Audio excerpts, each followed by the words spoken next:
Hi, everyone, and welcome to Lyfebulb Live. I'm with my CEO, Karin, and today we're going to have a really great conversation, as always, but it's going to be about positivity and how to embrace it and persevere through any diagnosis with your symptoms, your side effects, and everything that comes along with it. So, Karin, I'm excited to talk about this because, I have a different perspective on it. So. I'm really excited. Thank you, Annmarie. And it's nice to be here with you, but also to be here together with Jen, who is joining us, who is a fellow transplant recipient.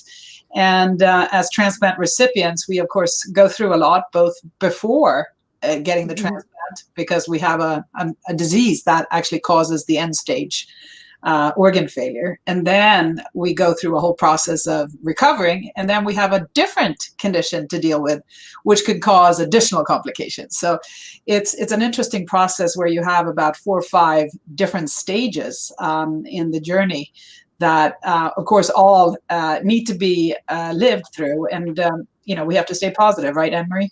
Yeah, so I have a great sentence and I'm going to tell it to you guys, and then I would love to get your perspective on it. Well, I think that positivity is super important.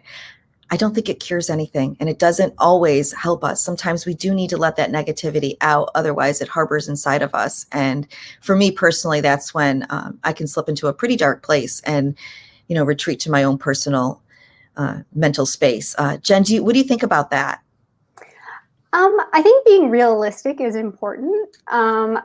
Realistic in your own mindset. So, for example, you talk about getting negativity out, and I think in a way that can actually move you into a more positive state. So, for example, I love being active, just getting my body moving in some way. So if things aren't going, whether it's related to my health or, a recent diagnosis, or maybe I'm just not feeling well because my medication are causing me side effects or what have you, I just want to get my body moving. And so I may feel negative. I may feel like, things aren't quite going the way I want them to. But I think in processing those feelings through movement, through exercise, activity, I do come to a more content state. So maybe it's not full positivity, but it's more content, and it allows me to kind of manage kind of whatever is going on inside of my mind. Jen, Go ahead, Karin, go ahead. No, I like that. And I do something similar. I think it's not easy to just keep telling yourself everything is great, because it's not. It's not always great. And there are people who say we need to have these mantras and say, I'm happy, and then I'm going to be happy. I'm a winner, and therefore I'm going to be a winner. And I guess it does work to a certain extent. But I think trying to do increase activity, trying to essentially get out of that mindset, because when you spiral, at least for me, this is real personal experience. When I start thinking in a negative way, I spiral very quickly into thinking more negative thoughts and getting paranoid and thinking that everything is a conspiracy and I'm the only one going through this. And that is unhealthy. So the way I deal with it when I go that way is to try to put all that literally in a box and just put it somewhere else and start thinking about something else, doing something else. And I call it compartmentalizing. And I know it's probably not what people recommend in today's society. We're supposed to talk about everything and get through it, but it doesn't always help to talk about things. We're not all raised that way, and we may not always be able to explain why we feel a certain way. Sometimes it's biology. Sometimes with all our drugs and things that are going on, we may just go in a certain direction, and for us to just say this is not right and just start pivoting. And I like the exercise portion, because just going out for a walk may be sufficient sometimes. Just get some fresh air. I love what our Hannah just said. And she said, getting out of your head and into your body is a great idea. That's a great, powerful sentence. And Jen, you said something to me that really resonated, and you said, be realistic. And I think that is the key. And it goes right with what Karin said. For some people, their realism is compartmentalizing it and not talking about it and kind of pushing through it in their own mind space. And for others, it's talking about it, but it's your own realistic goals that you need to set for yourself. And it's practicing them daily, because we can sit here and talk about ways to be positive and have positive affirmations and all that. But if you don't practice it every single day when you're feeling really good, it's certainly not going to work when you're feeling really low. Yeah, exactly.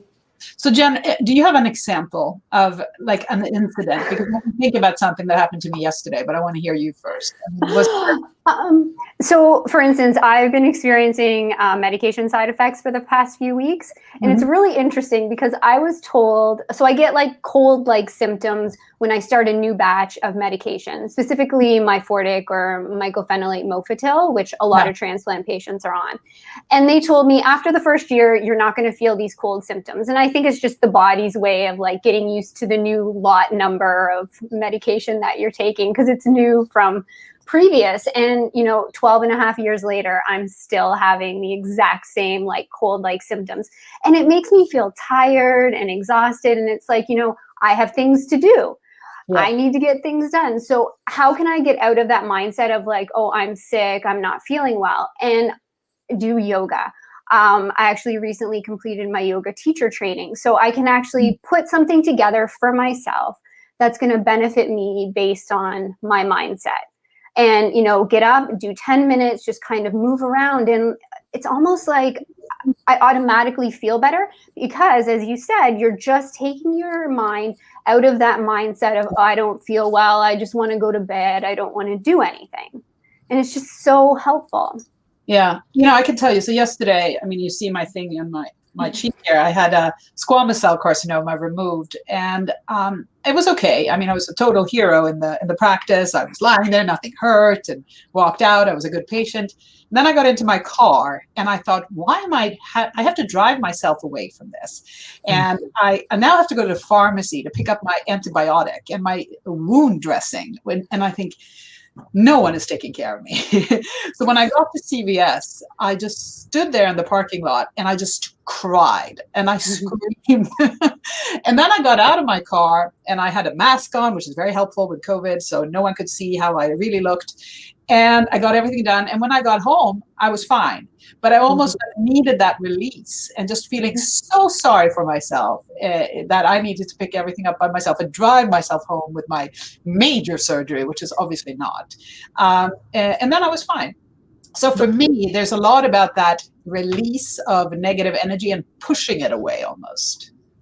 Yeah, I always hate when people say, "Oh, you'll get over it," because it's not really about getting over it. It is about getting through it. You got through that moment. You were having a really hard time. You let it out, and then you could go on with it. But you don't get over that. Like, this is hard. Having a chronic illness. I mean, I don't know how you all do it with a transplant. I mean, there's so much to it, and I've learned that through Karin and through our transplant life community.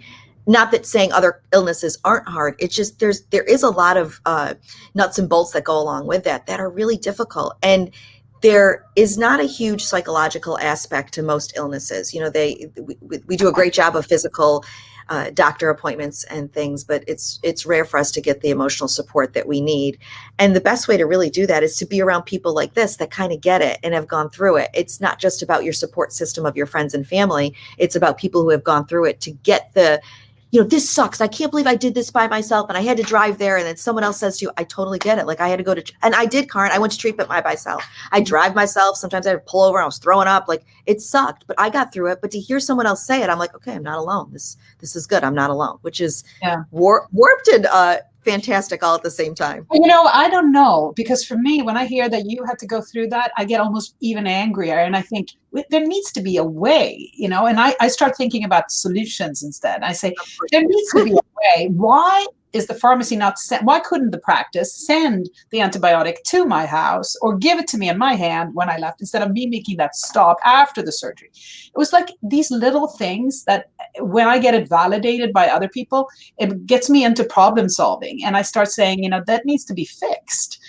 So I'm much less actually of enjoying the misery of others and feeling that I'm part of a group and we're all miserable. I'm just trying to think about how do we actually solve it together.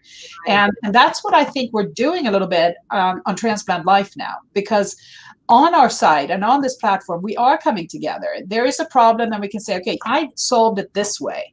And we can learn from one another. And what I like about that is that in normal life or in a medical community, you say, I can't learn from someone who hasn't had the education of 12 years with this transplant medicine.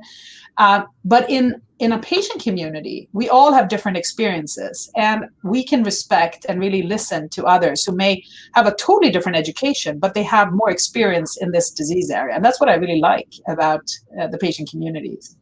I agree with that. And plus, just listening to Jen talk about, you reminded me about yoga. I haven't done yoga in so long. I love walking, I love weights, but I haven't done yoga. And just to even do 10 minutes where you can just get out of your head for a little bit and relax can bring you to positivity, which is another thing that I think is important that you said. It isn't about living in the negativity. It's about, okay, it's there. I need to harness this. And now I'm going to work through it through yoga. I'm more of a music person. If I'm really in a bad space, I will crank music as loud as possibly can be and just belt it out singing and dancing. And that does help me. I'm a terrible singer. I'm not so bad of a dancer, but the singing, not so great. But we do have all these little things that we do, and we do learn from each other from it. That's why we do have to keep sharing our story.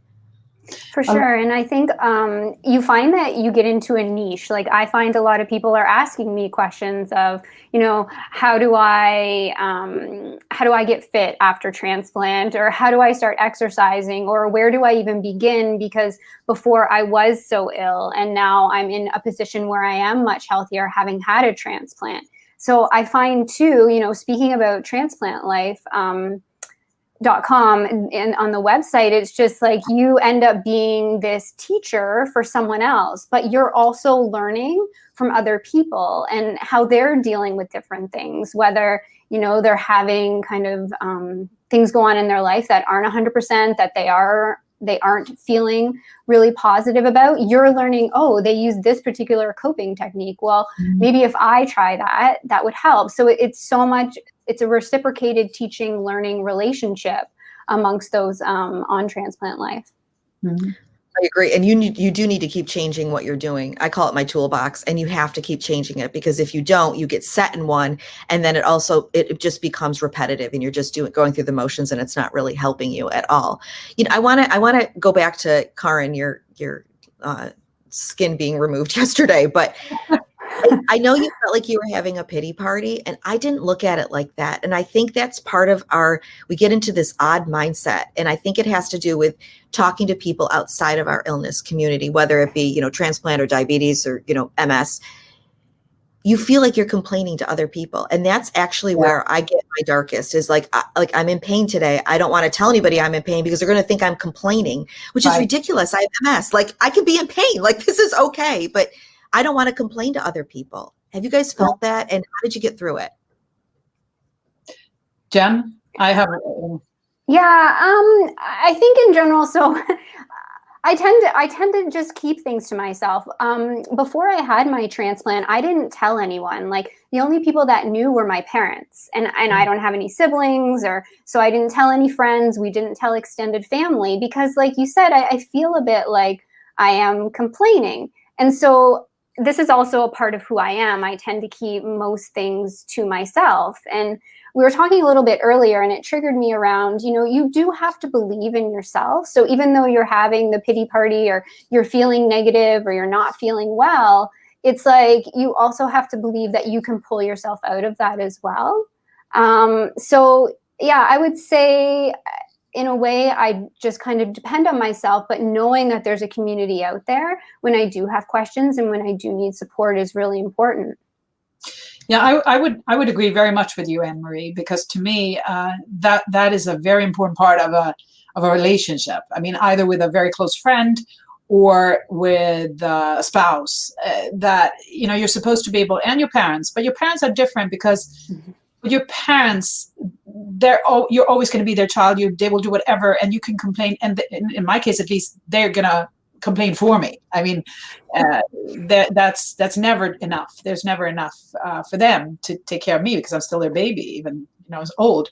But when it comes to a relationship that is more mutual and more even, such as a spouse or a partner in some way, it becomes complex. And I've had very bad experiences with that. I mean, I had one of my absolute best friends 20 years ago, a Swedish woman, and she just said, I can't take it anymore. When I can't take the fact that you get sick, because I know that I can't help you. So she was so into trying to help me that she didn't want to hear about, I don't know if it's I still She's a don't fixer. She wants to fix things. Yeah, but you can fix things in steps. But it was too much for her to handle, and therefore she said, "Don't talk to me about it anymore, because it just takes too much of me." And I had a similar reaction from a close relationship. It said, every time you complain, I take it on me, and it makes me. It unburdens you and it burdens me, and therefore I can't take it. So, those kind of relationships exist, and that's not healthy for individuals such as ourselves, I think. I totally agree with that. I lost a lot of friends through my diagnoses, a lot. Yeah. And that's where, because I'm like you, Jen, I didn't tell anyone for 20 years. And I was worried about these things. Not only the fact that they would not be able to deal with it, but also that they would see me differently. And I didn't want them to see me differently and feel pity for me or feel sorry for me. But we need to, and one thing that I realized after all these years, and it's 31 years since I was diagnosed with type 1 diabetes, is that everyone has something, and we can't, normal doesn't exist. So it's wrong to think that we are deficient in any way. We're just different. Right. And being different is actually beautiful. And having a disability can be an ability in some way, because we can make it into it.